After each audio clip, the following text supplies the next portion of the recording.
Parliament ఎన్నికల వేడి రాజుకుంది. ప్రధాన పార్టీలు ప్రచారాలు ముమ్మరంగా సాగుతున్నాయి.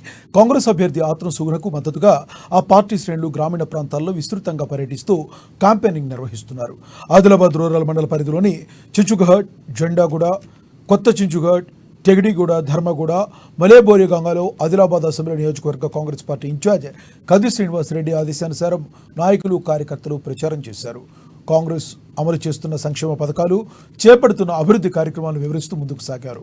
పార్టీ గ్యారంటీ హామీలపై ప్రజలకు అవగాహన కల్పిస్తూ రాబోయే ఎన్నికల్లో ఆత్రం సుగుణకు అమూల్యమైన ఓటు వేసి అత్యధిక మెజార్టీతో గెలిపించాలని విజ్ఞప్తి చేశారు. ఈ కార్యక్రమంలో మాజీ సర్పంచ్ వెల్లి భోజారెడ్డి, మాజీ మండల అధ్యక్షులు సుధాఘోనే సుధాకర్ గౌడ్, కాంగ్రెస్ పార్టీ సీనియర్ నాయకులు బండి దేవిదాస్ చారి, కుమ్రా భీమరావు, పెందూర్ సుంగు, సెడ్మకి రాము పటేల్, నాందేవ్ తదితరులు పాల్గొన్నారు. అటు పట్టణంలోని క్రాంతినగర్ కాలనీలో పార్టీ పట్టణ అధ్యక్షులు గుడిపెల్లి నగేష్ ఆధ్వర్యంలో విస్తృత ప్రచారం చేశారు. గడప గడపకు వెళ్లి 6 గ్యారంటీల హామీల కరపత్రాలను పంచారు. చేయి గుర్తుకే ఓటు వేసి ఆత్రం సుగుణను గెలిపించాలని కోరారు.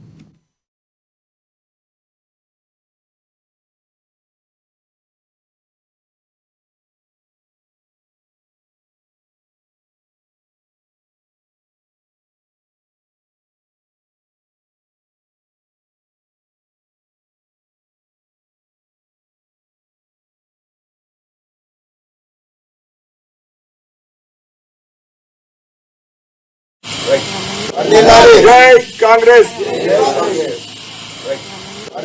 जय कांग्रेस.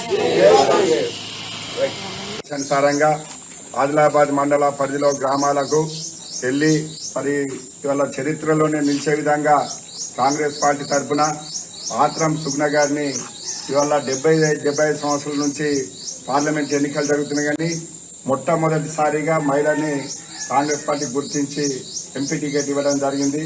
వారికి మీ అందరూ కూడా మన యొక్క కుటుంబాలు, మన గ్రామాలు, మన ఆదివాసీ గూడాలలో కూడా మీ యొక్క చెల్లెగా భావించి, అక్కగా భావించి మీరందరూ ఆశీర్వాదం పెట్టి ఆత్రం సుగుణ గారికి చేతి గుర్తుపై ఓటేసి గెలిపించినట్టయితే పార్లమెంటుకు కుటుంబాలు, మన గ్రామాలు, మన ఆదివాసీ గూడాలలో కూడా మీ యొక్క చెల్లెగా భావించి, అక్కగా భావించి మీరందరూ ఆశీర్వాదం పెట్టి ఆత్రం సుగుణ గారికి చేతి గుర్తుపై ఓటేసి గెలిపించినట్టయితే పార్లమెంటుకు మన జై కాంగ్రెస్.